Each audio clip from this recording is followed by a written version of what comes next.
Welcome to The Explainer. Today we're unlocking the door to a chilling mystery that takes place right in the seemingly ordinary, everyday corridors of a girls' hostel. I mean, imagine walking down a dimly lit hallway. You hear the faint sound of dripping water, and you just know that behind one specific door, unimaginable terror is waiting for you. We are investigating the incredibly dark, suspenseful case of Room 713. It's a space where reality literally warps, shadows move entirely on their own, and a restless spirit simply refuses to be forgotten. So grab a seat, get comfortable, and really prepare yourselves, because the truth behind this haunting is far, far more terrifying than just your standard ghost story. Okay, let's dive into this. Every haunting has an origin story, right? A ground zero where the veil between the living and the dead just gets completely torn apart. On the surface, Room 713 was just another dorm room, just a place for students to sleep and study. But, as we're about to discover, this room became a terrifying trap. What exactly triggered the horrific events that unfolded here? And what kind of sinister secret was buried so deeply that it literally required a supernatural force to drag it out into the light? To understand this haunting, we have to look at the very first signs that something was violently, terribly wrong. Section 1. The Terror of Room 713. Let's move to and see how this builds. The nightmare begins with a student named Chahat. Imagine being totally alone in your room, and suddenly you hear your own name being whispered out of thin air. When Chahat went to investigate, she didn't find a prankster. No, she found a pitch-black shadow with pure, terrifyingly white eyes staring right back at her. This entity smiled this horrific smile, passed right through her body, and just leaped out the window.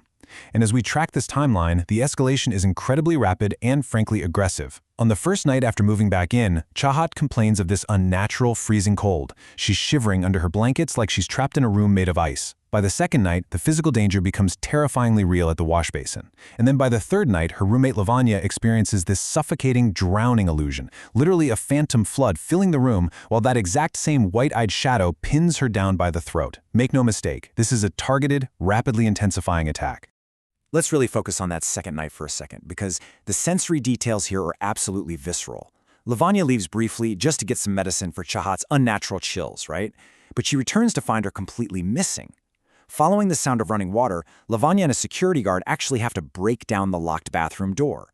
What they find inside is pure horror. Chahat is unconscious, her face shoved down into a wash basin that is just overflowing with thick red water. Her mouth is full of blood, her lungs are filled with water. It's a near drowning that lands Chahat straight in the hospital. Now the medical staff, they write it off as extreme mental stress. But as we look closer at the evidence, a much, much darker picture emerges.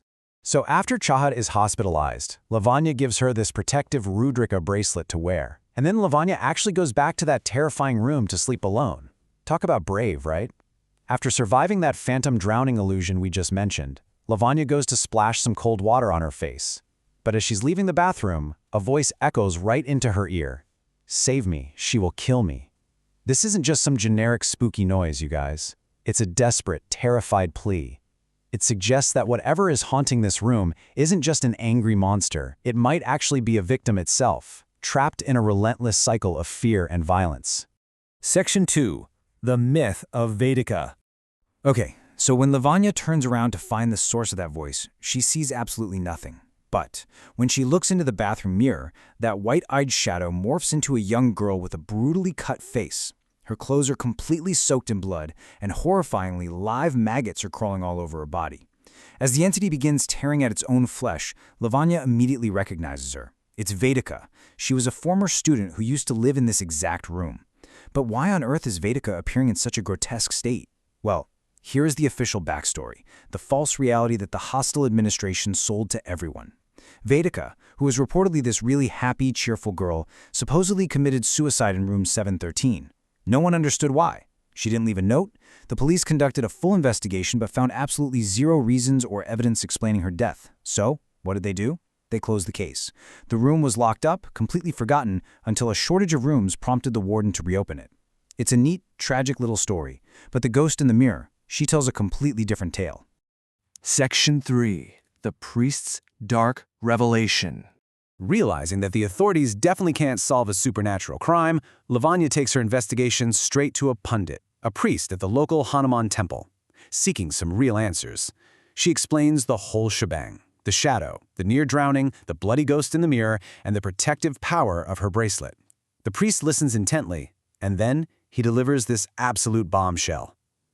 To fulfill her dark arts, she was sacrificed. You guys, Vedika did not commit suicide. Someone in that very hostel used black magic to control Vedika's mind, literally forcing her to take her own life so that her death would serve as a dark sacrifice. Her soul wasn't at rest because she was murdered. Her spirit was trapped in the exact room where the ritual took place, desperately seeking revenge on the person who orchestrated her gruesome death. And this brilliantly illustrates just how massive the gap is between the institutional cover-up and the horrific reality. On one hand, we have a neatly closed police file for a tragic, unexplained suicide. But on the other hand, the terrifying truth, a calculated sacrifice for black magic, resulting in a trapped, vengeful soul.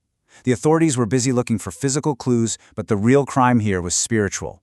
Suddenly, Vedika's erratic and violent behavior as a ghost makes perfect sense. She isn't just a mindless haunting, she is a murdered soul lashing out in a cage, desperate to expose exactly why she was killed. Section 4. Miss Martha's Sinister Secret. So who had the power, the access, and the dark inclination to actually pull this off? The priest reveals that the murderer is none other than the hostel warden, Miss Martha. Outwardly, she wears a holy cross around her neck, projecting this image of strict, pious discipline, but behind closed doors, she secretly worships the devil, and she chose poor, cheerful Vedika as a human sacrifice. Now, what's really interesting about this slide is the incredibly cowardly and complex mechanics of her black magic. Let's break it down. Step 1, Martha sacrifices Vedika. Step 2, Vedika's soul becomes trapped and starts hunting Martha for revenge. Step 3, Martha realizes, uh-oh, the ghost is coming for me. So when Chahat moves into the room, Martha secretly steals some of Chahat's fallen hair. Step 4, Martha performs another dark ritual, using that hair to shift her own demonic burden entirely onto Chahat.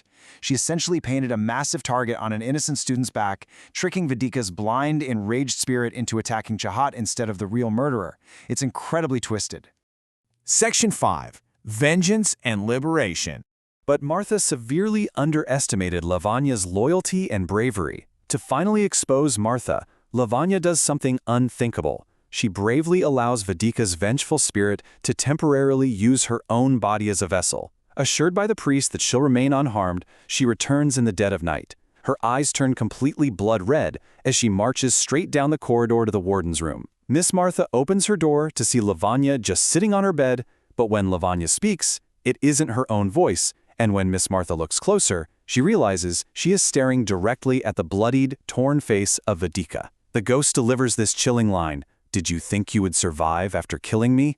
Did you think I wouldn't take my revenge?" In that moment, Miss Martha realizes her dark magic has completely failed. The shield she created using Chahat is gone, and the monster she created is now sitting right in her bedroom, locking the door behind her.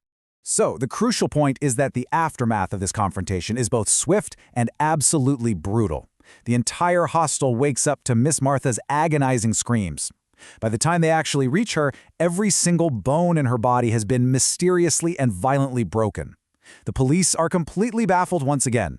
They find no fingerprints, no weapon, nothing, almost as if her body just twisted and crushed itself.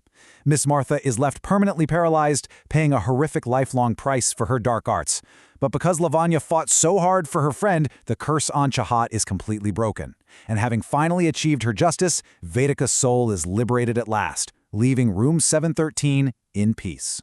We've unpacked the terrifying reality of what actually happened to Vedika, peeling back the layers of a supposed suicide to find a literal demonic sacrifice orchestrated by someone in a position of authority. It really goes to show us that monsters don't always hide under the bed, right? Sometimes they wear a uniform and a friendly smile. Which leaves us with one final, deeply unsettling thought to ponder.